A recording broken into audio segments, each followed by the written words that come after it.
नमस्कार, मैं हूं मयूरिका और मेरे साथ वीएनएम टीवी पर आप देख रहे हैं मुद्दे की बात। आज 1 फरवरी की पूर्व संध्या और 1 फरवरी की पूर्व संध्या जब होती है तो हम सब बजट पर चर्चा करने लग जाते हैं। वैसे बजट पर चर्चा कई दिनों से हो रही है और हर व्यक्ति को बजट अफेक्ट करता है और इसलिए सभी को ये जानने में बड़ी दिलचस्पी रहती है कि आखिरकार इस बार सरकार उनके लिए क्या लेकर आने वाली है। 2025-2026 का बजट पेश होने जा रहा है और बजट का सत्र भी आज शुरू हो गया है दिल्ली के संसद में। काफी घमासान भी हो रहा है और ऐसे में फिर एक बार वित्त मंत्री निर्मला सीतारमण हम सबके लिए क्या लेकर आने वाली है, ये सभी के लिए एक सरप्राइज फैक्टर हमेशा रहता है। वैसे सरकार बहुत ज्यादा इस बार कुछ कर रही है कि नहीं कर रही है, उस पर एक सवाल है।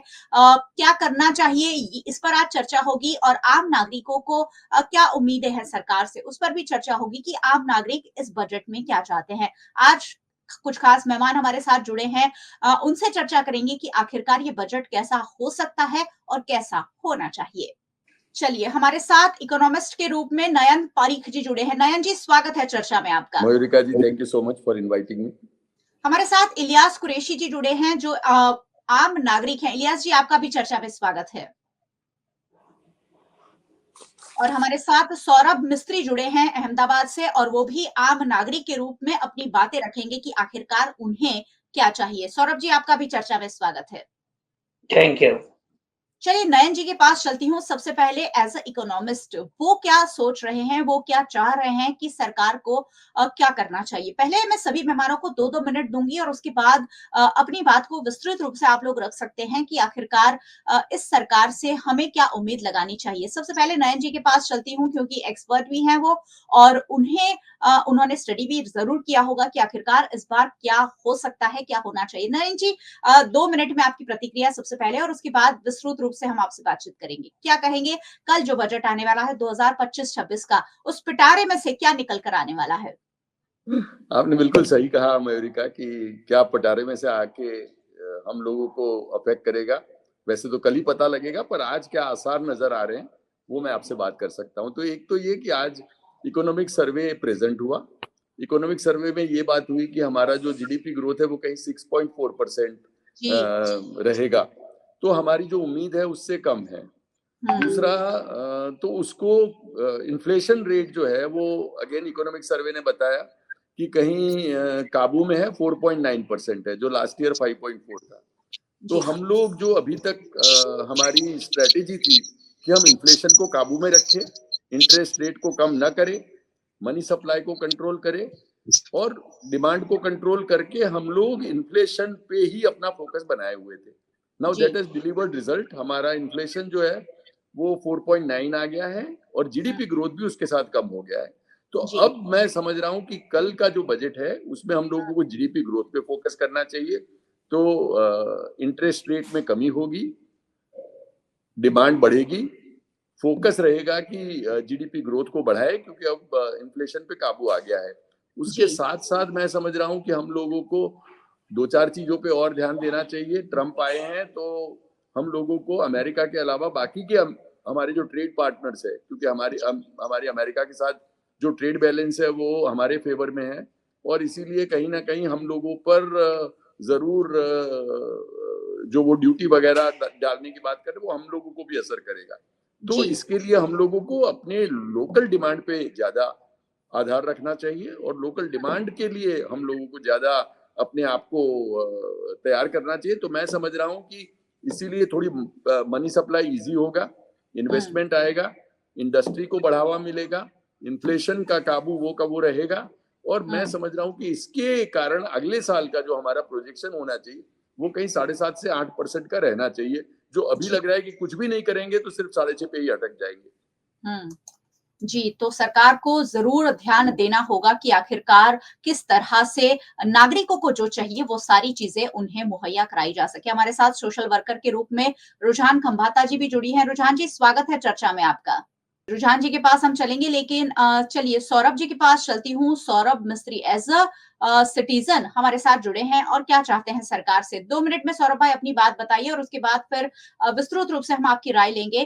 क्या चाहते हैं सरकार से, एक आम नागरिक बजट से क्या उम्मीदें रखता है?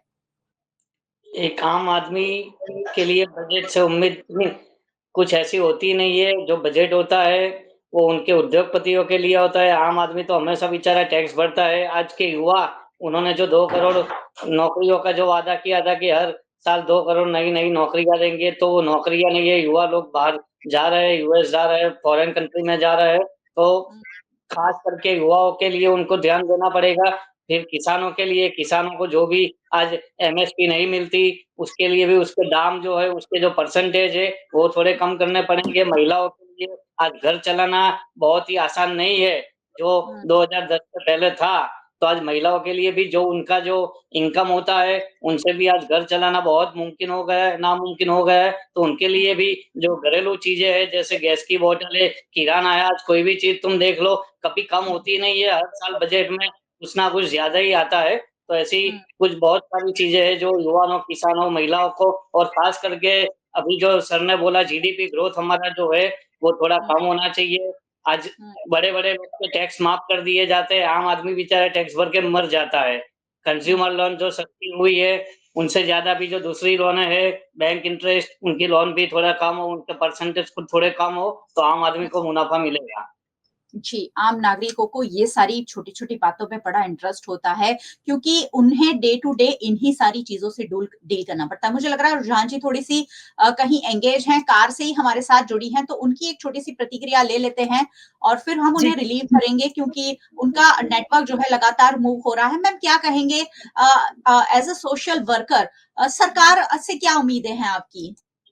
जी मैम, सबसे पहले ये क्लैरिटी करना चाहती हूँ कि जो अभी सर नयन सर ने सब फिगर्स बताए, मैं बहुत खुश हुई, बहुत अच्छे फिगर्स है, वाह, वाह, वाह, वाह, बल्ले-बल्ले। लेकिन मैम हुँ, सच्चाई ये है कि एट द हुँ, एंड जो एंड यूज़र है, जैसे कि अब अपना मिडल क्लास श्रिंक हो रहा है, राइट? हुँ, अपना जो मिडल क्लास है, उसकी कंज़म्पशन पावर कम हो रही है और वो कंज़म्पशन पावर के लिए आप देख रहे हो पूरा जो नेगेटिव साइकिल चल रही है, जैसे कि नेगेटिव साइकिल का आपको एग्ज़ाम्पल दे दूँ कि जैसे कि हुँ, अगर लेट अस से कि पढ़ाई में अब एजुकेशन का पैसा उनके पास इतना नहीं है, तो बच्चों को अच्छी तरह पढ़ाया नहीं जाता। एक छोटा-सा एग्ज़ाम्पल मैंने ले लिया। उसकी रिसर्च है, मैं अपने घर से कुछ नहीं बोलूँगी, I will take care, I will see something practical which is a research based thing जो कह रहे हैं और मैंने नहीं, नेस्ले के खुद सीईओ ने बोला कि हमारी मिडल क्लास श्रिंक हो रही है, उनका परचेज़ पावर कम हो रहा है। ये सच्चाई इसलिए क्योंकि भले हम लोग बोले कि हम लोग ये कौन सी थर्ड इकोनॉमी ऑफ 5 ट्रिलियन और जो भी इकोनॉमी है मेरे को तो ध्यान भी नहीं आता क्योंकि वो ट्रिलियन डॉलर मेरे काम के नहीं है मैडम। क्योंकि ये सर्वेज बता रहे हैं कि भाई हुँ, अमीर अमीर हो रहा है, गरीब गरीब हो रहा है। अब जी, इम्पोर्टेंट बात ये है मैडम कि लोगों के हाथ में पैसा कैसे रहे, ये हुँ, इम्पोर्टेंट है। सिर्फ हुँ, अमीरों के हाथ में पैसा कैसे रहे वो इम्पोर्टेंट नहीं है मैडम। सो जी, इसीलिए हमारी जो अनफॉर्चुनेटली हमारी जो एजुकेशन पॉलिसी बोलो, हमारी हेल्थ पॉलिसी बोलो क्योंकि आज की तारीख में भले हम बड़ी-बड़ी वो अच्छी है वो पीएमजेवाई स्कीम अच्छे में मना नहीं करूँगी। माँ वो जो अपनी गुजरात की वो माँ स्कीम है वो भी अच्छी है, मना नहीं करूँगी मैं। But this is very less, बहुत हुँ, ज़्यादा हमें चाहिए इसके पीछे काम करने के लिए क्योंकि जी, अल्टीमेटली मुझे याद है कि जब मैं आज से 2014 में हमारे पीएम श्री ने बताया था, बहुत अच्छी तरह बताया था कि भई हुँ, हम लोग रुपीज़ को इतना स्ट्रॉन्ग कर देंगे कि लोग हुँ, इंडिया आएँगे, यहाँ तो उल्टा हो रहा है। अभी ब्रेन ड्रेन तो हो रहा है, साथ में बड़े-बड़े जो सो कॉल्ड अमीर लोग हैं, जिनके पास पैसे आ गए, वो पता है कि इंडिया में रह के ज़्यादा टैक्सेशन के जो भी है या जो भी नहीं है, तो वो हुँ, फॉरेन शिफ्ट हो रहे हैं। और ये नहीं, ये मैं डेटा बोल रही है। इसलिए कहने जी, का मतलब ये है कि और डॉलर तो और बढ़ गया और हमारा तो रुपया और वीक हो गया मैडम। अभी हालत क्या हुँ, है हमारे रुपये की आप देख लो, कितनी हुँ, खराब हालत हो गई है।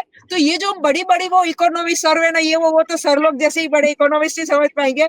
हमारे हुँ, जैसे लोग नहीं समझ पाएँगे। हमारे जैसे लोगों को जितना समझ आ रहा है कि मेरे जेब में पैसा कितना है और ये रोकड़ी बात है कि मेरे जेब में पैसा कम हो रहा है और मेरा परचेज़ पावर कम हो रहा है। जी मैम। बहुत बहुत आप सटीक बातें कहती हैं, भले ही थोड़े ह्यूमर लगता है, लेकिन ये बातें जो हैं दिल पर असर कर जाए ऐसी है मैम, इसलिए भी हमेशा मैं आपसे बात करना पसंद करती हूँ क्योंकि बहुत सटीक बात जो एक आम नागरिक, जो एक हिंदुस्तानी, एक भारतीय नागरिक है, जो मध्यम वर्ग का है, मैं गरीब वर्ग की तो यहाँ बात ही नहीं कर रही हूँ, मैं मध्यम वर्ग की यहाँ बात कर रही हूँ कि जो मध्यम वर्ग का है वो ये सोच रहा है कि उसे क्या चाहिए। चलिए इलियास जी के पास चलूंगी और इलियास जी क्या जोड़ना चाहेंगे, उन्हें क्या चाहिए, सरकार से उनकी क्या उम्मीद है, जान लेते हैं और फिर एक बार नयन भाई के पास चलेंगे और नयन भाई को कहेंगे कि थोड़ा-सा और प्रकाश डालें कि इस बार आम नागरिक के हिस्से क्या-क्या आ सकता है? ये सरकार को तो हम जुमला वाली सरकार ही कहेंगे, क्योंकि जी। अब तक के उन्होंने जो भी कहा है वो सिर्फ जुमला ही साबित हुआ है। हुँ, अभी आप देखो तो मेन इश्यूज के अंदर अगर इंडिया के अंदर अगर कुछ है तो पॉल्यूशन है, इन्फ्लेशन है, एजुकेशन है, टैक्सेस है, मध्यम वर्ग से खूब लिया जा रहा है, जॉब्स है, हुँ, अनएम्प्लॉयमेंट है। यहाँ से जो लोग हमारे जो भारत के जो नागरिक है, यहाँ से जो लोग चले जा रहे हैं, जॉब ढूंढने के लिए अलग अलग जगह पे कंट्रीज में चले जा रहे हैं। 83% जो यूथ है वो अनएम्प्लॉयड है। 80 करोड़ लोग जो है वो राशन पे निर्भर रहे हैं। 10,500 लोगों ने सिर्फ बेरोजगारी के लिए आत्महत्या की है। तो ये सारा जॉब्स अनएम्प्लॉयमेंट के कारण होता है। हेल्थ के मामले में हमारे मैडम ने भी बताया, पीएम जो योजना है, लेकिन उसकी फॉर्मेलिटीज इतनी सारी है, कंडीशन अप्लाई के अंदर है, हर किसी को लाभ नहीं मिलता। तो जो हॉस्पिटल्स और जो पहले जो जिन लोगों के पास हॉस्पिटल्स थी, जो आगे की सरकारों ने जो हॉस्पिटल्स बनाई थी, तो इन लोगों ने तो कुछ हॉस्पिटल्स बनाई, तो नई हॉस्पिटल्स बनानी चाहिए इनके जॉब्स एम्प्लॉयमेंट के लिए भी कुछ करना चाहिए। पब्लिक सेक्टर से आप बेचे जा रहे हो तो नई एम्प्लॉयमेंट किस तरह से आप खड़ी करोगे?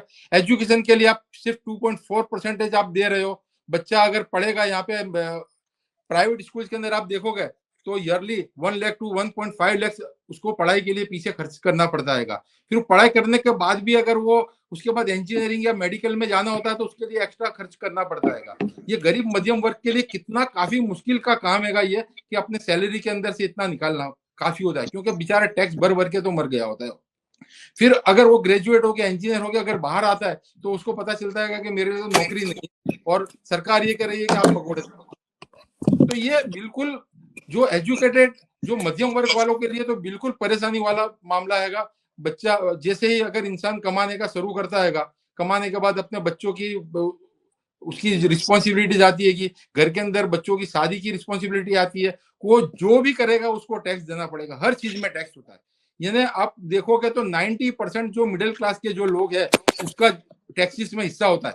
और आप सबसे ज्यादा अगर लाभ अगर किसी को दे रहे हो तो कॉर्पोरेट सेक्टर्स को दे रहे हो। पैसा हमेशा घूमना चाहिए कि भाई इधर से पैसा आया तो इधर जाना चाहिए, इधर से पैसा पब्लिक के पास भी पैसा आना चाहिए। आप हमारे पास से टैक्स तो कलेक्ट कर ले दो, लेकिन टैक्स का पैसा दोबारा आपको हेल्थ में यूज करना चाहिए, एजुकेशन में यूज करना चाहिए, आपको जॉब एम्प्लॉयमेंट में यूज करना चाहिए, आपको पॉल्यूशन कम करने में यूज करना चाहिए। उसके बजाय आप सिर्फ एक ही काम करते हो कि उद्योगपतियों का जो फॉल्स मतलब जिन लोगों ने इरादा पूर्वक लोन वेव किया है, लोन मतलब उनका देवा भरने के लिए आप पूरा बैंकों को मतलब उसको लोन वेव कर देते हो। तो ये आप गरीबों के लिए, मध्यम वर्ग के लिए आपके पास कुछ नहीं है देने के लिए। इतनी खराब सिस्टम हो गई है। वर्ल्ड रैंकिंग के अंदर भी हमारा दिन पे दिन हमारा वर्ल्ड रैंकिंग भी बिगड़ता जा रहा है। वर्ल्ड पासपोर्ट रैंकिंग जो है वो हमारा इस बार 85 आ गया है, जो लास्ट टाइम 84 था। इसी तरह से धनवान जो है, जो मिडिल क्लास है, उसकी विदेश में जाके सेटल होने की कोशिश कर रहे हैं। 80 करोड़ लोग जो है वो सिर्फ गरीब लोगों के लिए, अनाज के लिए मतलब लाइन में खड़े रहे हैं। तो आप क्या दोगे, किसको दोगे, क्या हैगा आपका बजट के अंदर? तो कुछ है नहीं। आगे जो भी आपने कहा है सारे जुमले हैं। आप रेलवे के अंदर आपने पूरा बजट बंद कर दिया। पहले ऐसा होता था कि रेलवे के अंदर रेलवे का सेपरेट बजट होता था। रेलवे के अंदर कितनी आपने ट्रेन नहीं शुरू की वो होता था, कितने बोगीज नहीं शुरू किए वो होता था, आपकी स्पेशल ट्रेन दौड़ेगी या नहीं दौड़ेगी वो होता था। दिवाली वेकेशन के अंदर नई ट्रेनें, स्पेशल ट्रेन होती थी। लेकिन इस बार आपने देखा है कि लोग टॉयलेट में बैठकर जा रहे हैं वहां अपनी जगह पे। तो इतनी खराब परिस्थिति में इन लोगों ने रख दिया है जिसकी कोई हद। पब्लिक सेक्टर्स की जितनी भी चीजें है एयर इंडिया बेचने जा रहे हो आप। प्राइवेटाइजेशन एक बहुत बड़ा मुद्दा बन गया है। नयन जी, आपने आम नागरिकों को सबको सुना होगा और सबकी देखिए राय किस तरह की आ रही है, क्या कहना चाहेंगे? सरकार से उम्मीदें बहुत ज्यादा है, लेकिन बजट जब आता है तो उम्मीदें आम नागरिकों की टूट जाती है। और महंगाई क्योंकि इतनी ज्यादा बढ़ गई है कि आम नागरिक परेशान है। शिक्षा, स्वास्थ्य की अच्छी सुविधाएं हमारे पास नहीं है। आपके और मेरे बच्चे ना कभी गवर्नमेंट स्कूल में पढ़ने जाते हैं, हम गवर्नमेंट हॉस्पिटलों को कभी प्रेफर नहीं करते हैं। ऐसे में आम नागरिक जाए तो जाए कहां? बजट में क्या किस तरह का प्रावधान होना चाहिए कि आम नागरिकों को भी लगे कि सरकार उनके साथ है? नयन जी। मयूरी का ऐसा है कि हम लोगों को बात तो आंकड़ों पे करनी पड़ेगी, वरना आप बोलेंगे मेरी जेब में पैसे हैं, मैं बोलूंगा मेरी जेब में नहीं है, तो वो तो एक किसी का स्टेटमेंट हो गया। तो मैं समझ रहा हूँ कि जब देश की बात करेंगे, कोई इकोनॉमी की बात करेंगे तो आंकड़ों की मदद लेनी चाहिए। वो सिर्फ गलत तरीके से ना, गलत पर्सपेक्टिव से ना यूज हो, उसका जरूर हम लोग ध्यान रखें। पर मैं समझ रहा हूँ कि मैं मानता हूं कि ये बजट में और अगले साल में कहीं ब्याज के रेट कम होने चाहिए। और मुझे लग रहा है कि जो लोन की अवेलेबिलिटी है, तो एक आम आदमी को पैसे की जरूरत है यदि घर लेने के लिए या यदि कार लेने के लिए, तो वो पैसा उसको आसानी से मिलेगा। जो लास्ट ईयर थोड़ा सा मुश्किल से मिल रहा था क्योंकि इन्फ्लेशन को काबू में लेना था, जी। तो मैं समझ रहा हूँ कि क्योंकि इन्फ्लेशन अब काबू में आ गया है, last year was better than earlier year. अब पहले 5.4 था परसेंट, अब 4.9 है। और ये जी। आंकड़ों के बगैर इसको समझना मुश्किल इसलिए है कि रुझान जी को लगेगा कि नहीं नहीं मुझे मेरे जेब में पैसे रहे कि नहीं, मयूरिका की जेब में रहे, मेरी जेब में नहीं रहे, तो इसीलिए उसकी तो एक सब्जेक्टिव बात करने की जगह हम लोगों को आंकड़ों की उसमें मदद लगेगी। दूसरा ये कि जो इन्फ्लेशन काबू में आ गया है तो क्रेडिट पे ये असर होना चाहिए। दूसरा मैं समझ रहा हूँ कि इनकम टैक्स के रेट में सरकार को कमी करनी चाहिए, मतलब कि स्लैब जो है वो हायर करना चाहिए। और मैं समझ रहा हूँ कि 10 लाख रुपए तक अब इनकम टैक्स लेने का कोई पॉइंट नहीं है, इन्फ्लेशन वगैरह ध्यान में रखे तो। और मैं मानता हूँ कि ये एक उम्मीद भी है कि इस बारी इनकम टैक्स रेट में थोड़ी राहत मिलेगी। अब जी। मिलेगी नहीं मिलेगी वो तो कल ही पता लगेगा, पर जी, बिल्कुल। आज ये आसार लग रहे हैं। मुझे लग रहा है कि हम एक ऐसी परिस्थिति में है जहाँ की इनकम टैक्स के रेट में कोई रियायत हम लोग एक्सपेक्ट कर सकते हैं। जी, जी। दूसरा मैं मानता हूं कि जो एम्प्लॉयमेंट के लिए इन सरकार को काम करने की जरूरत इसलिए पड़ेगी क्योंकि इसका इलेक्शन के पे भी बड़ा असर है। यदि आप इन्फ्लेशन और एम्प्लॉयमेंट ये दो पे काम नहीं करते हैं तो ये दो ऐसी चीज है जिसमें आपको आम जनता भी आपके खिलाफ हो जाती है, आम जनता को दिक्कत होती है और इकोनॉमी भी डीरेल हो जाती है। जी। तो कुछ एक मुद्दे हम लोगों को ऐसे सोचने चाहिए जो पॉलिटिकली भी डिसएडवांटेजियस ना हो, पॉलिटिकली भी आपको मदद करे और साथ में इकोनॉमी को भी मदद करे। तो बिल्कुल। ये मैं समझ रहा हूँ कि ये दो ऐसे फ्रंट है, इन्फ्लेशन और एम्प्लॉयमेंट, जिसपे जी। सरकार जरूर काम करेगी क्योंकि और नहीं काम करती है तो वो एक गलती है। मेरे ख्याल से उस पर काम करने का वक्त आ गया है। और जी। बाकी की चीजें जो है वो थोड़ी सी पकड़ में है, बाकी की चीजें थोड़ी काबू में है। तीसरा मैं समझ रहा हूँ जीडीपी ग्रोथ में हम लोग यदि बात कर रहे हैं कि हमको विकसित भारत अगले 2 डेकेड में बनाना है, बाय जी। 2047 हमारी आजादी को 100 साल हो, तब तक जो विकसित भारत की यदि हमारे पास कल्पना है, हमको उम्मीद है, तो उसके लिए ग्रोथ रेट कितना चाहिए जीडीपी का? 8% हर साल। पिछले डेकेड में क्या रहा है और इस साल में 6.4%। तो जी। हमको हर साल 1.6% का डेफिसिट चल रहा है जो हम लोगों को कवर करना है यदि हमको भारत को विकसित बनाना है। तो इसीलिए जीडीपी का ग्रोथ, इसीलिए डिमांड, इसीलिए आम आदमी का स्ट्रांग होना, इसीलिए मिडिल क्लास की परचेज पावर को बढ़ाना, इनकम टैक्स के रेट को कम करना, ये सब चीजों की जरूरत पड़ेगी यदि हम लोगों को अगले 20 साल तक अपना ग्रोथ रेट जो है वो 8% प्लस चलाना है।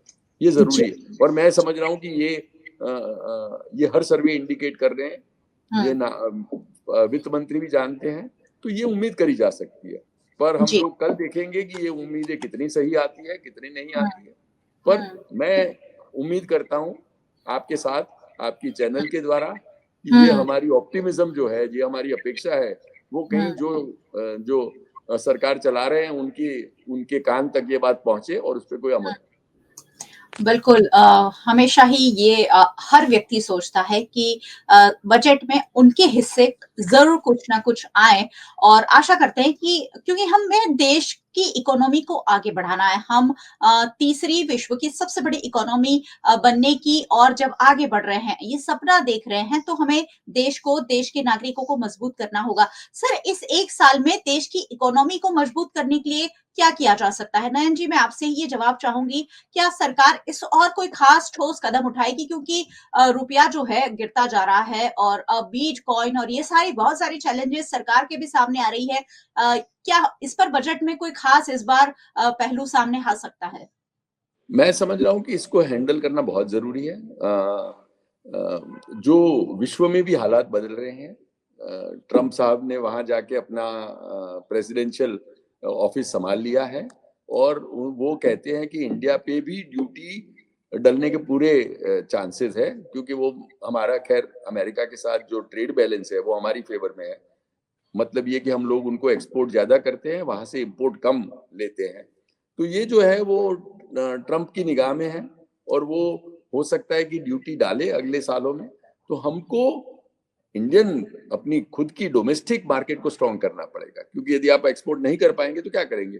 एक तो अमेरिका के ऑल्टरनेटिव ढूंढेंगे, यूरोप थोड़ा सा अभी ऑलरेडी वीक है, तो आप लोगों को एक इमर्जिंग मार्केट्स ढूंढने पड़ेंगे जो कि अमेरिका के सामने आपको इंसुलेट करे। यदि अमेरिका कल मना करता है, कल आप पर ड्यूटी डालता है, तो आप कहाँ बेचेंगे अपना माल, कहाँ बेचेंगे अपनी सर्विसेज, आईटी सर्विसेज को कहाँ एक्सपोर्ट करेंगे। तो ये सब के लिए एक तो इंडियन मार्केट को स्ट्रॉन्ग करना पड़ेगा, जो मैं समझ रहा हूँ कि अगले साल जरूर इस पे काम होगा। दूसरा, मैं समझ रहा हूँ आर्टिफिशियल इंटेलिजेंस के बारे में थोड़ी अवेयरनेस जो चल रही है, उस पे भी कहीं ना कहीं अगले साल में काम होना चाहिए, क्योंकि जी। एकदम जैसे जो आप कह रहे हैं, देख रहे हैं कि डीप सीक ने, चाइनीज एक एआई ने आके पूरा एनवीडिया को तहस नहस कर दिया, उसकी जी। वैल्यूएशन कम कर दी। तो ये जो एआई है, और मैंने अपने फोन में उसको डाउनलोड किया था, और जब मैं उसमें पूछता हूँ कि चाइनीज प्रेसिडेंट का परफॉर्मेंस कैसा है, तो वो उसमें कुछ बात नहीं करता है। मतलब वो जो एआई है वो चाइना सेंट्रिक है, यस, वो यस। चाइनीज प्रेसिडेंट के बारे में बात नहीं करेगा कुछ भी। ऐसे ही हम लोगों को अपना खुद का एआई डेवलप करना पड़ेगा। जी, बिल्कुल। डीप देश सीक और काम नहीं आएगा, एनवीडिया हुँ, काम नहीं आएगा, अपना खुद का एआई जो हमारे लिए काम करे। तो वो जो डीप सीक है, हम लोगों को जी। इंडिया सीक बनाना पड़ेगा अपना, जो कि टक्कर दे उसको। अभी क्या होता है, एआई यूजेस मोर पावर। तो आप यदि कहते हैं कि चाइना की कैपिटल क्या है, वो यदि गूगल पे सर्च करते हैं और जी। यदि एआई पे सर्च करते हैं, तो एआई पे उसका आपको 10 गुना पावर कंजम्पशन होगा। ये पावर जी। कंजम्पशन यदि कम करना है, तो आई एम श्योर आईआईटी का कोई ग्रेजुएट है जो यहाँ इंडिया में काम करेगा, तो वो कोई ऐसा एआई डेवलप कर सकता है जिसमें जवाब भी तुरंत मिले, पावर कंजम्पशन भी कम हो। ये सब चीजों को हम लोगों को एनकरेज करना पड़ेगा, हम जी, लोगों जी। को इनोवेशन को एनकरेज करना पड़ेगा, उसके लिए फंड्स अवेलेबल करने पड़ेंगे। एजुकेशनल इंस्टीट्यूट्स में ऐसी व्यवस्था बनानी पड़ेगी कि हम लोग अपना खुद का एआई 1 साल के बाद नहीं, फरवरी में बना दे, क्योंकि वो तो जरूरत आज की है। हम लोग दूसरों के एआई यूज करके इंडिया का विकास नहीं कर पाएंगे। हमको जी। अपने खुद के एआई की जरूरत है। जैसे डीप सीक ने चाइना के लिए काम किया, ऐसे हम लोगों को इंडिया के लिए काम करने की जरूरत पड़ेगी। चलिए देखते हैं इस पर सरकार क्या करती है। सौरभ भाई हाथ उठाया है, मैं उनके पास चलती हूँ, फिर रुझान मैम के पास चलूंगी। सौरभ भाई जी, क्या जोड़ना चाहते हैं आप एआई के बारे में जो कहा, क्या अग्री करते हैं, डिसएग्री करते हैं? परीक सर ने जो बताया एआई के बारे में वो अच्छा ही बताया, पर मैं बजट के बारे में बताना चाहूँगा कि आप देखोगे पिछले 12 सालों में 3-3 गवर्नर ने इस्तीफा दिया है, चाहे वो रघुराम राजन हो, उर्जित पटेल हो। तो ये लोगों के पास जो इकोनॉमी की नॉलेज होनी चाहिए, एक वित्त मंत्री के नाते वो नॉलेज पूरी होनी चाहिए। एक देश का युवा, एक देश का आम नागरिक आपसे क्या उम्मीद रखता है, आप उसका क्या फॉलो करते हो, वो होना चाहिए। हर साल बजट आता है, हर 5 साल पे बजट आते हैं, बड़े-बड़े आंकड़े दिखाए जाते हैं, इतने करोड़, इतने करोड़। आज मैडम ने बताया था कि रुपया कहीं न कहीं अपना डाउन हो रहा है, डॉलर स्ट्रॉन्ग हो रहा है, तो उसके सामने हमारा कोई, जब हम थर्ड इकोनॉमिक वर्ल्ड की बनने जा रहा है, तो वो इम्प्लीकेशन नहीं है। आज एक मैं राय देना चाहूँगा आपके माध्यम से कि आज जो ऑनलाइन ट्रांज़ैक्शन हो गए, जैसे गूगल पे है, फ़ोन पे है या पेटीएम है, वो सब फॉरेन की कंपनियाँ हैं। हम कोई भी ट्रांज़ैक्शन करते हैं ₹5 से लेके 5 लाख तक, तो ऑनलाइन करते हो, तो वो तीसरा आदमी के हाथों में जाता है। जो रुपया मार्केट में होना चाहिए, वो रुपया आज मार्केट में है नहीं। पहले कैसा था कि आप मेरे से 2,000 माँगते हो, तो मैं आपको कैश देता था, आपके पास वो पैसे पड़े रहते थे, आप आगे किसी को देते थे या कुछ ना कुछ खरीद लेते थे, वो बाज़ार में रुपया घूमता रहता था। आज वो रुपया कहीं न कहीं हमको दिखाई नहीं देता है। और तीसरे वाला जो बंदा होता है, चाहे वो बैंक हो या कंपनी हो, गूगल पे हो, पेटीएम हो, वो सब फ़ॉरेन की कंपनी है। तो हमारा रुपया कैसे मजबूत होगा? तो वो जी, सब बिल्कुल। चीज़ों पे भी हमें ध्यान देना पड़े। ध्यान देना पड़ेगा। और बिल्कुल रही सही बात बात इनकम टैक्स जो है, कल हुँ, बजट है, रुपया कहाँ से आया, कहाँ जाएगा? तो मैं तो सिर्फ़ इतना बताना चाहता हूँ कि रुपया आम आदमी की जेब में से आएगा और अदानी अंबानी की जेब में जाएगा। आम आदमी तो हर चीज़ में टैक्स भरता है, हर चीज़ में, कोई भी एक चीज़ बाकी नहीं है। एग्ज़ाम्पल देता हूँ, मेरी ऑफ़िस का जो लाइट बिल है, जी। यहाँ टोरेंट पावर चलता है अहमदाबाद में, वो ₹2500 आया था, मैंने पहली बार ध्यान से पढ़ा। ₹2500 में से ₹400 जी। गवर्नमेंट टैक्स ₹400, आई मीन कितना चार्ज गवर्नमेंट लेती है, वो मैं देश के लोगों को बताना चाहता हूँ। तो जी, कहीं न बिल्कुल। कहीं ये सब चीज़ें कम करनी पड़े। आदमी की जेब में रुपया होगा तो मार्केट में घूमेगा, आदमी आराम से जी पाएगा और घर चला पाएगा। आज मिडल क्लास बेकार हो गया है, गरीब गरीब हो गया है, अमीर अमीर हो गया है, जो मैडम ने बोला। मिडल क्लास का जो मरा है, उसको तो बैंक लोन भरनी पड़ती है, होम लोन घर भरनी पड़ती है, चाहे कार लोन भरनी पड़ती है। तो वो सब चीज़ें जो होती है, उनके ऊपर ध्यान देना चाहिए, अपने देश के विकास के ऊपर ध्यान देना चाहिए। बड़े-बड़े आंकड़ों से वो आंकड़े तुम करते हो, पर 400 करोड़ मार्केट में दिखने तो चाहिए। सब चीज़ें तो बिल्कुल। तुमने बेच दी है, एयरपोर्ट बेच दी है, एलआईसी तुम बेचने वाले हो, सब चीज़ें आप लोगों ने बेच दी है। देश में कुछ प पड़ा ही नहीं है, पचारे में कुछ है ही नहीं। हुँ, हुँ। कोई चल इकोनॉमिस्ट ने कागज़ दे दिए होंगे, कल 2 घंटे बोलेंगे, तालियाँ पड़ेगी उनकी ओर से, और कुछ नहीं होता मैडम। Thank you. बिल्कुल, बिल्कुल, आम आदमी का दर्द समझ सकती हूँ। वक़्त थोड़ा-सा कम बचा है, क्या कहना चाहेंगे? आम नागरिकों के जी। लिए क्या जी, चाहिए? सबसे सरकार सबसे सबसे पहले एआई की बात जो की इसलिए मैंने हाथ उठा दिया कि मैडम एआई में तो मैं काम कर रही हूँ। अभी नयन सर ने वो सॉरी बट वो है नहीं लेकिन वो सुन लेंगे बाद में कि टेक्स्ट बुक वाली बात की। टेक्स्ट बुक इसलिए कहती हूँ क्योंकि आज से 1 साल पहले या 1 साल के आसपास सैम अल्टमैन आया था और उसने हमारे इंडिया पे हँसा था। जब उसको पूछा था कि इंडिया चैट जीपीटी जैसा मॉडल बना सकता है कि नहीं, एलएलएम कहते हैं उसको, तो वो हँस के बोला था कि इसके लिए बहुत पैसा दे, बहुत कुछ मशीन चाहिए, नहीं है, वो सब हँस के चला गया था वो। फिर हमने चैलेंज दी थी, हमने इंडियन से चैलेंज दी थी कि हम करके दिखाएंगे। बट अनफॉर्चुनेटली प्रॉब्लम क्या होती है मैडम, प्रॉब्लम ये होती है कि हम सिर्फ बोलने के लिए बोलते हैं। यही प्रॉब्लम वही है कि हाथी के दांत खाने के अलग होते हैं, खाने के अलग होते हैं। हमने बोल दिया हम करके दिखाएंगे, हमारे नेताओं ने बोल दिया, हमारे आईटी मिनिस्टर ने बोल दिया, कोई बिजनेसमैनों ने बोल दिया कि हम करके दिखाएंगे। अरे भाई करके कहाँ दिखाया? उससे पहले तो चाइना ने किया। अगर उसने सही किया है तो मुझे नहीं पता, क्योंकि ये भी बोल रहे हैं कि उसने जितने जीपीयू जो बोलते हैं ना, वो कुछ 5000 बोल रहे हैं। एक्चुअली 5000 जीपीयू में ये काम नहीं हो सकता है, उसको 50,000 चाहिए और जिसके लिए बहुत पैसे चाहिए और ये बहुत इन्वेस्टमेंट चाहिए। बट ठीक है, चलो वो अभी अपने बात छोड़ दीजिए। पॉइंट अभी ये है मैडम, पॉइंट जब एआई की बात करेंगे तो उसके सामने हमारे लिए ये सबसे बड़ी चैलेंज है जो नए से बोलना भूल गए, और वो चैलेंज है हमारी जॉब्स। क्योंकि मुझे याद है हम जब छोटे थे तब ये कंप्यूटर्स आए थे, तो तब सब डर गए थे कि भाई हमारी जॉब चली जाएगी। लेकिन हमारी कंप्यूटर ने एफिशिएंसी बढ़ाई। लेकिन ये बात सत्य है मैडम, आज की बात सत्य है। दिल पे हाथ रख के सारे बिजनेसमैनों को पूछो कि जब पहले उन लोग की फैक्ट्रीज में जो जितने वर्कर्स काम कर रहे थे उससे कम हो गए कि नहीं? क्योंकि अभी मशीन आए हैं, रोबोट्स आए हैं, उसमें कोई डाउट नहीं है। अगर टेस्ला बड़ी बड़ी बातें करता है तो टेस्ला की फैक्ट्रीज देखोगे आप, तो 80 से 90% रोबोटिक होगी। अगर अमेजोन की देखोगे तो अदर देन डिलीवरी पार्ट जो भी वो ड्रोन और उसके से भी कोशिश कर रहा है, तो उसके वेयर हाउसेस देखोगे रोबोटिक वेयर हाउसेस है। तो कहने का पर्पस मैडम में है कि हमें हमारे सब अपस्किल करना पड़ेगा। अनफॉर्चुनेटली हमारे देश के जो होशियार लोग हैं वो फर्क चले जाते हैं, क्योंकि उनको यहाँ पे एनवायरमेंट नहीं मिल रहा है ना, उनकी टैलेंट का एनवायरमेंट नहीं मिल रहा है, क्योंकि पॉलिटिक्स आती है, उसकी सैलरीज कम होती है, उनका सोशल एक्सप्लॉयटेशन होता है। तो वो ये सिर्फ मैडम बोलना सी। अब हम लोग ये इसलिए बता रहे हैं क्योंकि हम लोग इसको सहन कर रहे हैं। अल्टीमेटली आज की तारीख में अगर लेटर से फैक्ट्रीज को पूछोगे तो उनको वर्कर्स भी नहीं मिल रहे, क्योंकि दूसरी फ्लिप साइड बोल दो, भले लोग बोलते जॉब नहीं है लेकिन उनको काम भी नहीं करना है। जैसे डोमेस्टिक हेल्प की बात करें तो डोमेस्टिक हेल्प को भी अब नॉर्मल काम नहीं करना होता है। तो ये बहुत बड़ा गैप है। ये मैं इसलिए आज बता रही हूँ क्योंकि ये गैप को भी भले हम बड़े स्किल डेवलपमेंट स्किल इंडिया, क्योंकि मुझे अभी भी याद है कि 2014 में जब मोदी सर आए थे उसके पहले बोले थे कि चाइना में 5,000 है, 10,000 स्किल के कोर्सेज है, हमारे इंडिया में 1,000-2,000 है, हम इतने सारे स्किल के कोर्सेज करेंगे। मैडम पॉइंट ये है मेरी, कब से मैं रो ये रही हूँ कि आपने जो बोला अच्छा है लेकिन कहने और करने में फर्क पड़ रहा है। और अगर आज 10 साल से हम लोग इसी पे मेथी मार रहे हैं, एक गवर्नमेंट पे मेथी मार रहे हैं कि भाई करो, 10 भी ज्यादा साल हो गए, तो अरे हाँ, तो कहने का पर्पस क्या है मैडम कि ये बजट करता है क्या है? बजट आते हैं बजट जाते हैं, बजट आता है बजट जाते हैं, आप और मैं बातें करते हैं लेकिन at the end of the day तो थिंग्स आर डिटोरिएटिंग। अगर कोई चीज डिटोरिएट डिक्लाइन पे आ रही है तो वो बोलना जरूरी है। फिर $5 ट्रिलियन या $10 ट्रिलियन जो भी आप बोलो, उससे हमें कोई लेना देना नहीं है। हमें हमारी दाल रोटी चाहिए, हमें हमारी बच्चे की पढ़ाई चाहिए और हमें हमारी हेल्थ चाहिए, वो हमारे इंपॉर्टेंट है जी। बुनियादी सुविधाएं यही है कि शिक्षा और स्वास्थ्य अच्छा हो, स्किल्ड युवा तैयार करें तो ही हमारा देश तीसरी इकोनॉमी की ओर आगे बढ़ सकता है। इलियास जी के पास चलूंगी, एक छोटा सा जवाब चाहूंगी, हमारा वक्त जो है बहुत ज्यादा इजाजत नहीं दे रहा है। इलियास भाई क्या जोड़ना चाहेंगे?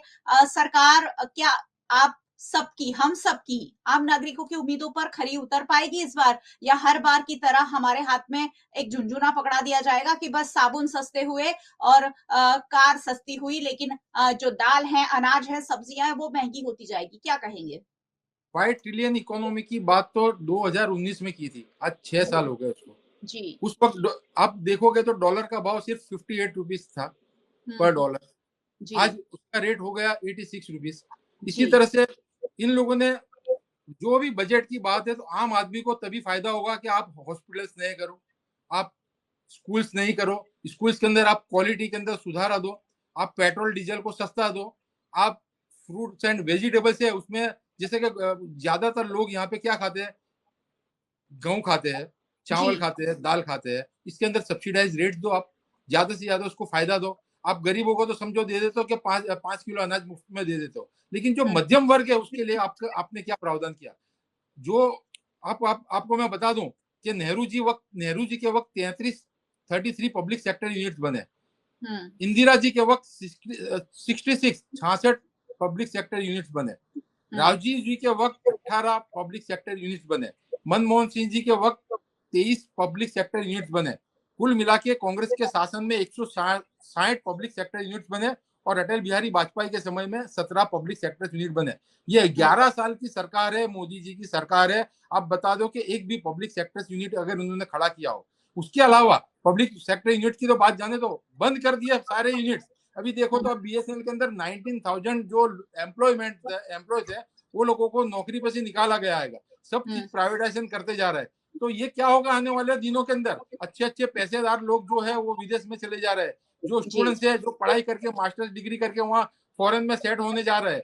यहाँ तक कि जो लोग यहाँ के डंकी होके जो अमेरिका में जाने की कोशिश करते हैं, अब देखो कि 60 से 70 लाख रुपया डंकी के लिए खर्च होता है।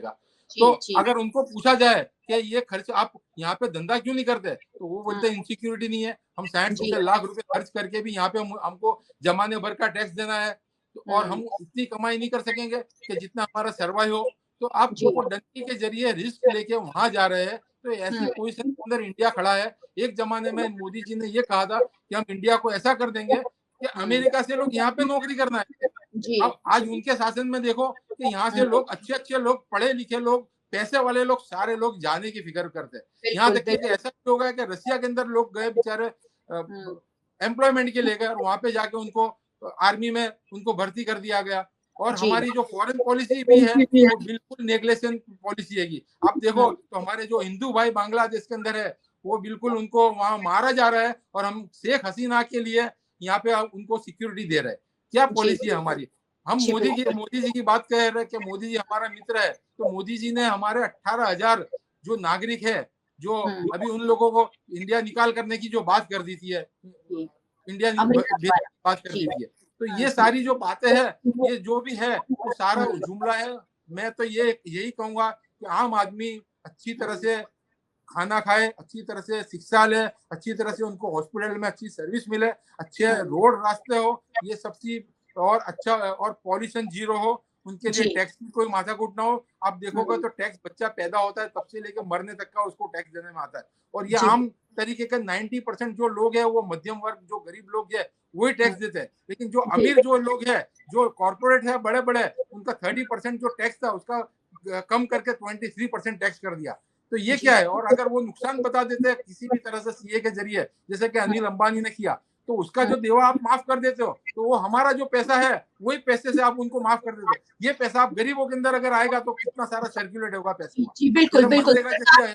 योजना अगर आप लाओगे तो कितना सारा पैसा जी बिल्कुल, सरकार को अपनी पॉलिसी में बदलाव करने की बहुत ज्यादा जरूरत है, तो ही देश का जो नागरिक है वो आगे आएगा, और देश का नागरिक जब आगे आएगा तभी देश आगे बढ़ेगा। इलियास जी बहुत बहुत शुक्रिया हमारे साथ जुड़ने के लिए। Thank you so much.